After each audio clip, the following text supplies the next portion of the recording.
Assalamualaikum warahmatullahi wabarakatuh. Alhamdulillahi rabbil alamin, wabihi nasta'in wa ala umuri dunya waddin.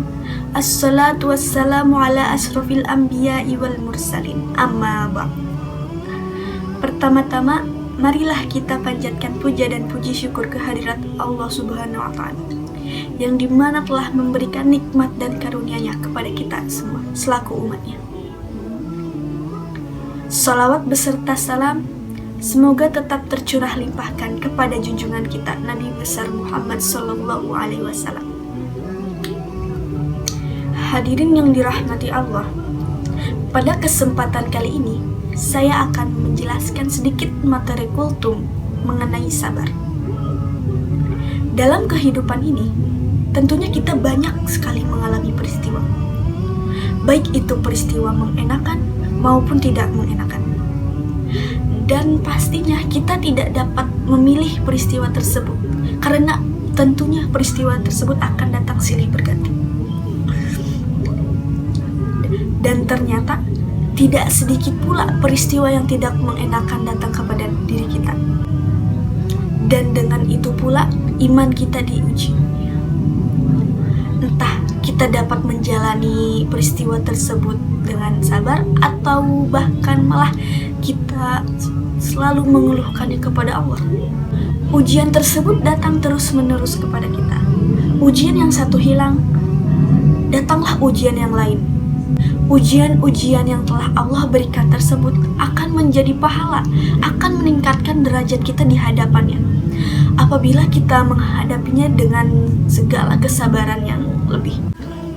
Dengan kesabaran yang penuh pula, Allah akan menjadikan ujian tersebut menjadi anugerah bagi kita, atau bahkan menjadikan ujian tersebut kebahagiaan kita di dunia maupun di akhirat kelak. Hadirin yang semoga dilindungi oleh Allah Subhanahu wa Ta'ala. Sejatinya Allah itu akan memberikan ujian yang berbeda-beda kepada hamba-Nya. Ada yang diberikan ujian terhadap ketakutan akan kelaparan, adapun ujian tentang harta benda, dan ujian yang lain-lainnya.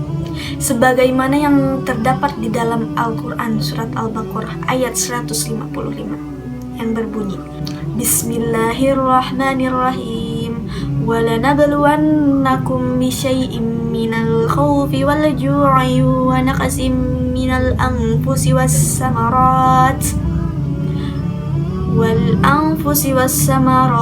wa basyiris sabirin, yang artinya, dan kami pasti akan menguji kamu dengan sedikit ketakutan, kelaparan, kekurangan harta, jiwa, dan buah-buahan, dan sampaikanlah kabar gembira kepada orang-orang yang sabar. Sebagai seorang muslim yang baik dan merasa beriman, tentunya kita harus selalu bersabar dalam menghadapi situasi apapun yang telah Allah tetapkan, karena setiap ujian yang Allah kirimkan itu telah Allah tetapkan kepada kita, dan Allah tahu bahwa umatnya tersebut akan mampu menghadapi ujian tersebut. Bahkan Allah Subhanahu wa Ta'ala sendiri pun telah mengatakan bahwa Allah tidak akan menurunkan segala ujian di luar batas kemampuan umatnya. Allah tidak akan memberikan segala ujian yang besar kepada umatnya. Allah hanya akan memberikan segala ujian yang bisa umatnya lalui dengan kesabaran. Sabar sendiri terbagi menjadi 3. Yang pertama, sabar akan mentaati perintah yang telah Allah turunkan kepada kita semua selaku umatnya. Lalu yang kedua, sabar akan segala musibah yang telah Allah turunkan kepada kita. Lalu yang ketiga, sabar akan segala ujian dan keserangan dalam kehidupan kita masing-masing.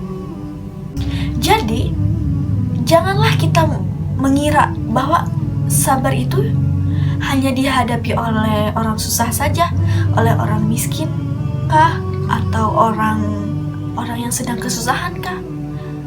Tidak. Sabar itu tidak hanya dialami oleh orang yang sengsara saja. Tidak, itu tidak benar. Karena kesabaran itu bisa saja datang dalam bentuk kesenangan. Karena pada dasarnya kesenangan itu adalah ujian. Oleh karena itu, kita selaku umatnya yang insya Allah dicintai oleh Allah Subhanahu wa Ta'ala, maka marilah kita berupaya untuk bersabar dalam menghadapi segala masalah ataupun menjalani segala kehidupan kita di dunia ini dengan bersabar, banyak beristighfar kepada Allah, banyak berpikiran yang baik kepada Allah. Jangan sampai kita selalu mengeluh saja kepada Allah atas apa yang musibah yang telah Allah turunkan kepada kita. Semoga Allah Subhanahu wa Ta'ala menjadikan hambanya itu selalu sabar, agar menjadi orang-orang yang dicintai oleh Allah Subhanahu wa Ta'ala. Sekiranya itu saja yang bisa saya sampaikan. Kurang dan lebihnya mohon dimaafkan, karena saya juga masih belajar. Wabillahi taufiq wal hidayah. Wassalamualaikum warahmatullahi wabarakatuh.